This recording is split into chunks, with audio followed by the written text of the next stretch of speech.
From the Law School of St. Louis University, HECTV and the Missouri Bar Association proudly present a mini law school.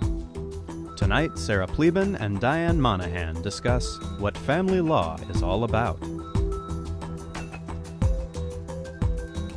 She practices in the area of guardian ad litem work in domestic cases. And then she's splitting her time with Diana Monahan, who is in her office. You share offices together, who's also a solo practitioner.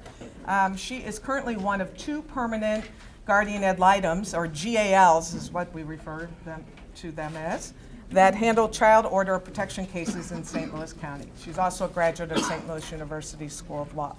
So you guys will take questions. We'll probably stop a little bit early, depending upon how many questions you have, so you can have questions at the end.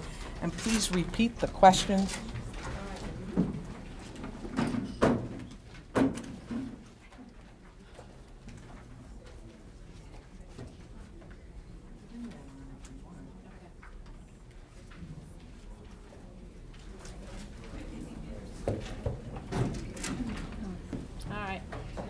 My name is Sarah Pleben, as Nancy said, and Nancy took me home for dinner, like the first week of law school, and I was in this dorm across the street, which now is fancy.